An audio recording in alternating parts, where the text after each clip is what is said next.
એક અશ્લીલ મજાક અને બધી જ તરફથી મુશ્કેલીઓ વધી ગઈ છે રણવીર અલાબાદિયાની। માતા પિતા વિશે આવું અનાદર ભર્યું અશ્લીલ નિવેદન આપે, માતા પિતાનું સન્માન ના કરે તો પરિણામ કેવું આવે? પોલીસે સકંજો કસ્યો છે, મુદ્દો સંસદમાં ગુંજ્યો છે, આઈટી બાબતોની સંસદીય સમિતિ પણ એક્શન લે તેવું છે, યુટ્યુબે એપિસોડ તો કાઢી જ નાખ્યો, તેમની ચેનલ પણ બેન કરી શકે તેવું છે।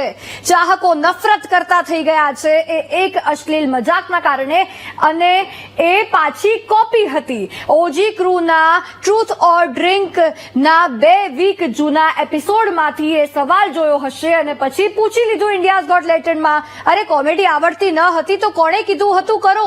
શું જરૂર હતી એ ડાર્ક કોમેડી શોમાં જવાની? કોપી કરી, એ લોકો સમજી ગયા, હવે એ રીતે પણ વખોડશે? ઓરિજિનલ કન્ટેન્ટ તો લાવો।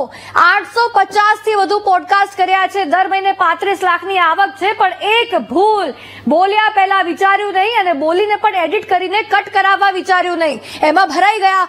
કેટલીક વાર માત્ર માફી માંગવાથી લોકો ભૂલી નથી જતા કે તમે શું બફાટ કરી ચૂક્યા છો।